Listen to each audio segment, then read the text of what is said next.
Hello and very big welcome to Rehan's biology.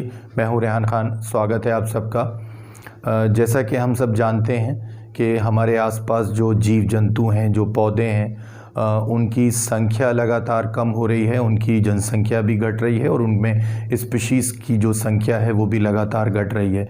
और हम ये भी जानते हैं कि किसी पर्टिकुलर जोग्राफिकल एरिया में, किसी विशेष भौगोलिक क्षेत्र में जो लिविंग स्पीशीज़ का नंबर होता है, जीवित प्रजातियों की जो संख्या होती है, उसको बायोडाइवर्सिटी कहते हैं, जैव विविधता कहते हैं। और भारत में जैव विविधता बहुत प्रचुर मात्रा में है, बहुत रिच बायोडाइवर्सिटी पाई जाती है। भारत का लगभग 8वां स्थान है पूरे विश्व में बायोडाइवर्सिटी सेंटर्स को अगर हम देखें तो। बायोडाइवर्सिटी का जो लॉस हो रहा है, निरंतर जैव विविधता जो घट रही है पूरी दुनिया में, बहुत सारे उसके कारण हैं। हैबिटेट लॉस सबसे बड़ा कारण है। जीव जंतुओं के रहने के स्थान समाप्त हो रहे हैं। वो इसलिए क्योंकि लगातार इंडस्ट्रियलाइजेशन हो रहा है, लगातार अर्बनाइजेशन हो रहा है, नए शहर बसाए जा रहे हैं, नई फैक्ट्रीज़ लगाई जा रही हैं और दूसरे डेवलपमेंटल प्रोसेस की वजह से फॉरेस्ट एरिया घट रहा है, श्रिंक हो रहा है लगातार फॉरेस्ट एरिया, और उसकी वजह से जो नेचुरल हैबिटेट हैं अलग अलग वाइल्ड स्पीशीज़ के, वो ख़त्म हो रहे हैं या लगातार घट रहे हैं। और उसकी वजह से उनका डेथ रेट बढ़ रहा है और उसके साथ साथ उनका जो एक्सटिंक्शन रेट है, जो उनके लुप्त होने की दर है, वो भी बढ़ रही है। पिछले कई वर्षों में और लगभग पिछले 30 से 40 वर्षों में एक बहुत बड़ी संख्या जो है एनिमल स्पीशीज़ की और प्लांट स्पीशीज़ की, वो विलुप्त हो चुकी है। और अगले 30 सालों में लगभग 20 से 25% स्पीशीज़ जो हैं पौधों की और जंतुओं की, उम्मीद है कि वो समाप्त हो जाएंगी, हमेशा के लिए विलुप्त हो जाएंगी। तो ये एक बहुत बड़ा डाटा है जो हर साल अपडेट किया जाता है, हर 2-3 साल में, और जिसमें ये देखा जाता है कि विश्व के कौन से भागों में कौन सी प्लांट और एनिमल स्पीशीज़ जो हैं वो विलुप्त होने के कगार पर हैं, विलुप्त होने वाली हैं या विलुप्त हो चुकी हैं। और ये सारी इन्फॉर्मेशन हमें एक लिस्ट के थ्रू मिलती है और वो लिस्ट आमतौर पर रेड डाटा बुक कहलाती है। तो आज इस वीडियो में हम इसी टॉपिक को डिस्कस करेंगे, रेड डाटा बुक। काफ़ी सारा कन्फ्यूजन है लोगों को इसके बारे में कि ये एक्चुअली क्या है, तो आज हम इस वीडियो में इसी के बारे में बात करेंगे। आइए शुरू करते हैं।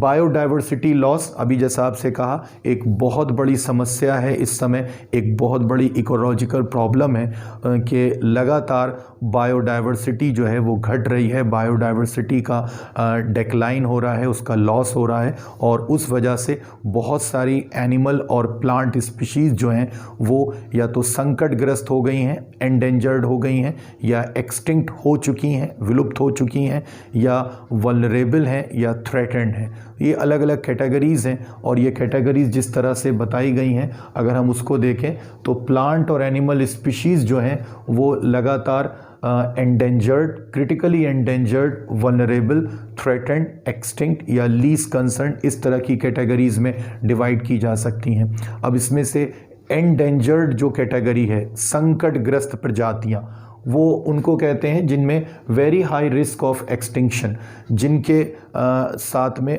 बहुत बड़ा ख़तरा है कि वो भविष्य में विलुप्त हो सकती हैं और उनका आखिरी सदस्य इस दुनिया से जा सकता है, या वाइल्ड में जो वन की परिस्थितियां हैं वहाँ पर उनका आखिरी सदस्य भी ख़त्म हो जाएगा बहुत जल्दी भविष्य में, यानी कि उनके विलुप्त होने की बहुत ज़्यादा संभावना है, high risk of extinction.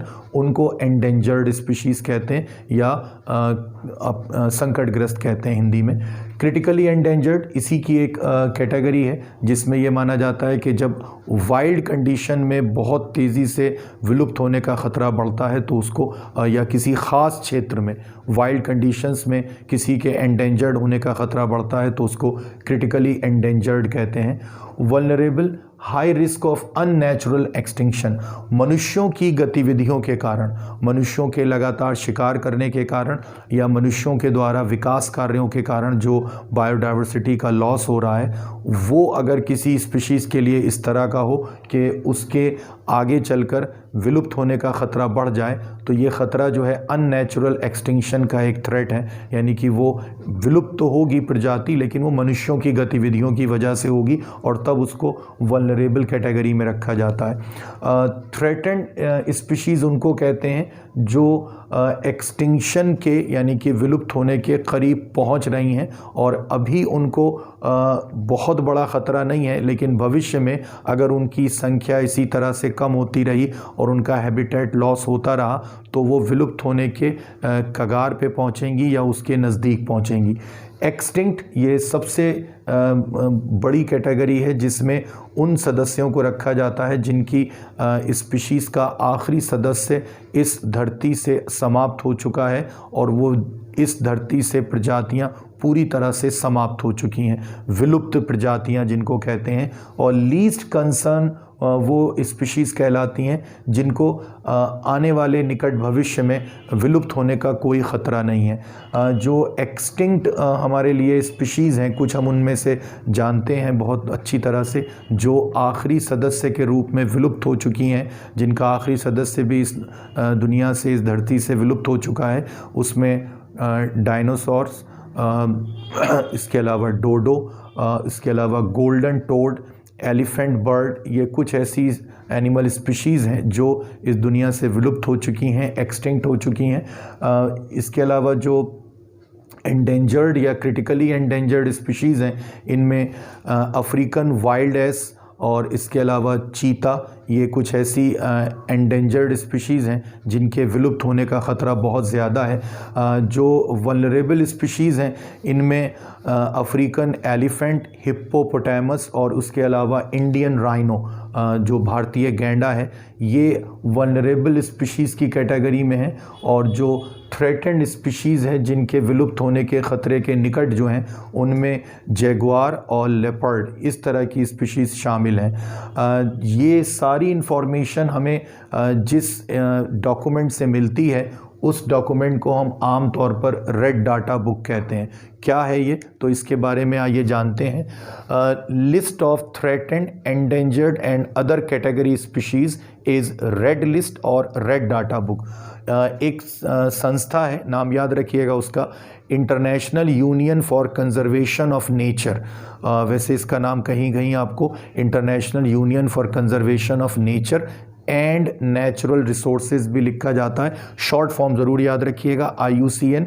United kingdom में, ब्रिटेन में इसका हेडक्वार्टर है। 1964 में ये संस्था स्थापित की गई थी, 1964 में। और यही वो ऑर्गेनाइजेशन है जो समय समय पर, कुछ समय के अंतराल पर पूरी दुनिया में प्लांट और एनिमल स्पीशीज़ जो हैं वो किस तरह से पाई जा रही हैं, एंडेंजर्ड हैं, वल्नरेबल हैं, थ्रेटेंड हैं या एक्सटिंक्ट हो चुकी हैं, उनकी एक लिस्ट जारी करती है। और उसी लिस्ट को हम रेड लिस्ट या रेड डाटा बुक कहते हैं। तो रेड डाटा बुक एक्चुअली कोई बुक नहीं है, एक डॉक्यूमेंट है, एक लिस्ट है जो IUCN के द्वारा समय समय पर जारी की जाती है, जिसमें हम विश्व के अलग अलग भागों में और प्लांट और एनिमल स्पीशीज़ की अलग अलग कैटेगरीज़ को लिस्ट किया जाता है, उसमें लिस्टेड किया जाता है, ताकि ये पता चल सके कि दुनिया के किन भागों में जो वाइल्ड स्पीशीज़ हैं प्लांट और एनिमल की, वो एंडेंजर्ड हैं, एक्सटिंक्ट हो चुकी हैं, वल्नरेबल हैं, थ्रेटेंड हैं या रेयर हैं।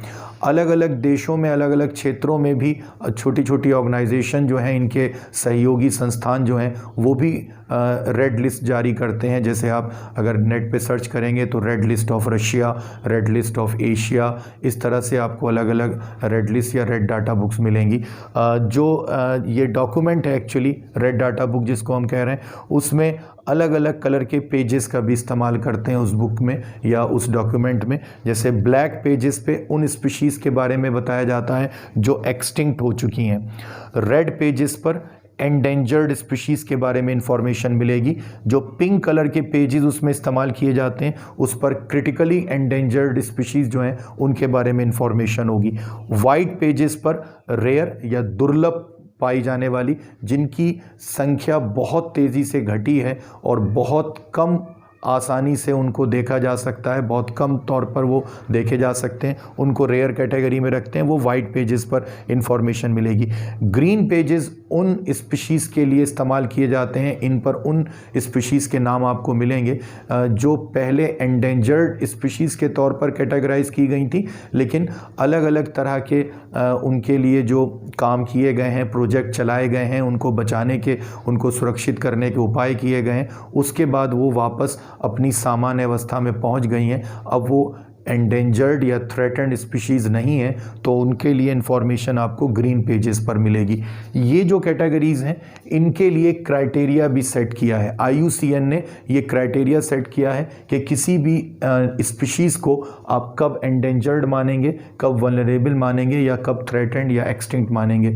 तो उसमें एंडेंजर्ड के लिए, एग्जाम्पल के तौर पर एंडेंजर्ड के लिए जो क्राइटेरिया सेट किया गया है, ऐसी स्पीशीज़ जिनका पिछले 10 वर्षों में 70 से 90% जिनकी जनसंख्या घट गई हो, लगभग 90% का एक फिक्स वैसे टारगेट बताया गया है कि 90% जिनकी जनसंख्या घट गई हो, जिनका डिस्ट्रीब्यूशन जो है वो लगभग 500 स्क्वायर किलोमीटर के एरिया में रह गया हो और जिनकी कुल जनसंख्या पूरी दुनिया में 25,000 से कम हो। तो ये 3 कैटेगरीज़ में या 3 लेवल में से या 3 बिंदुओं में से कम 2 बिंदु जो पूरे करती हैं स्पीशीज़, उनको एंडेंजर्ड माना जाता है। इसी तरह से जो दूसरी कैटेगरीज़ हैं उनके लिए भी क्राइटेरिया सेट किया गया है।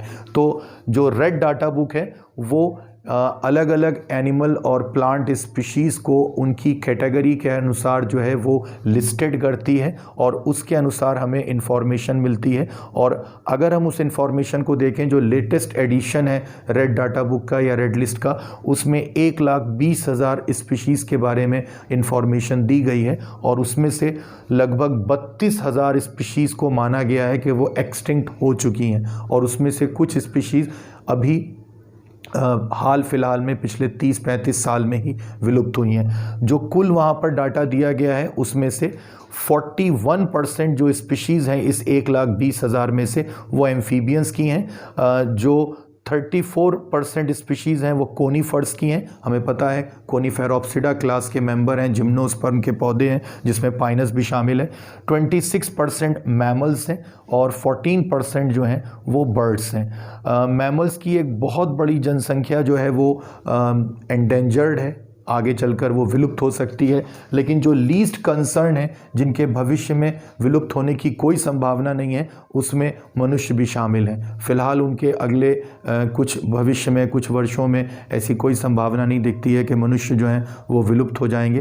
तो हम लोग लीस्ट कंसर्न कैटेगरी में हैं, लेकिन काफ़ी सारे मैमल्स, लगभग 26% मैमल्स जो हैं वो इनमें शामिल हैं, जो आगे चलकर या तो एंडेंजर्ड या एक्सटिंक्ट हो सकते हैं, तो वो इसमें शामिल हैं। तो रेड डाटा बुक का इस्तेमाल क्या है? रेड डाटा बुक का इस्तेमाल ये है कि अलग अलग देशों की सरकारें जो हैं वो रेड लिस्ट या रेड डाटा बुक से जो है वो इंफॉर्मेशन कलेक्ट करती हैं और देखती हैं कि उनको अपने क्षेत्र में किन एनिमल स्पीशीज़ या किन प्लांट स्पीशीज़ के बारे में कंसर्न रहना है और उनको बचाने के, सुरक्षित रखने के उपाय करने हैं, या उनके क्षेत्र में किस खास जगहों पर बहुत तेज़ी से एक्सटिंक्शन हो रहा है प्लांट और एनिमल स्पीशीज़ का और उसके पीछे के कारण क्या हैं। क्योंकि रेड डाटा बुक आपको केवल ये स्पीशीज़ का नाम नहीं बताती है अपनी लिस्ट में जो एक्सटिंक्ट या एंडेंजर्ड है या थ्रेटेंड है या वल्नरेबल है, बल्कि कारण भी बताती है। क्या कारण है कि कोई स्पीशीज़ जो है वो निकट भविष्य में विलुप्त हो सकती है या संकटग्रस्त हो सकती है। ज़रूरत से अधिक शिकार करना, अवैध शिकार करना, जंगलों का लगातार सिकुड़ना या और इस तरह के जो कारण हैं वो रेड लिस्ट में साफ तौर पर बताए जाते हैं। तो इससे अलग अलग जगह की सरकारों को कंक्लूजन निकालने में, निष्कर्ष प्राप्त करने में बहुत आसानी होती है। लेकिन कुछ क्रिटिसिज्म भी किया गया है रेड डाटा बुक का। एक क्रिटिसिज्म ये भी है कि इसमें माइक्रो ऑर्गेनिज्म के लिए कोई स्थान नहीं रखा गया है। कोई भी इंफॉर्मेशन आपको एंडेंजर्ड या एक्सटिंक्ट माइक्रो ऑर्गेनिज्म के बारे में नहीं है। फिर भी कुछ रेड लिस्ट हैं जिसमें कुछ फंजाई के बारे में इंफॉर्मेशन दी गई है, लेकिन आम तौर पर कुछ बैक्टीरिया, फंजाई, एल्गी, इस तरह के जो माइक्रो ऑर्गेनिज्म हैं, इनकी एंडेंजर्ड, थ्रेटेंड और एक्सटेंड स्पीशीज़ के बारे में कोई ख़ास इंफॉर्मेशन रेड डाटा बुक में नहीं है। तो ये आपके लिए एक छोटा सा वीडियो था रेड डाटा बुक के बारे में। ये टॉपिक जो है BSc थर्ड ईयर में ऑब्जेक्टिव क्वेश्चन के पर्पज़ से बहुत इंपॉर्टेंट है, जिसमें पूछा जाता है who publish red data book, कौन रेड डाटा बुक को पब्लिश करता है। तो नाम याद रखिएगा, IUCN। कुछ लोगों को इसके बारे में कन्फ्यूजन भी रहता है कि एक्चुअली ये क्या है, तो उनको शायद ये वीडियो काफ़ी हेल्पफुल लगा होगा। तो प्लीज़ जो लोग आज पहली बार रेहान्स बायोलॉजी पर आए हैं, सब्सक्राइब कीजिए रेहान्स बायोलॉजी को, शेयर कीजिए और वीडियोज़ को लाइक कीजिए।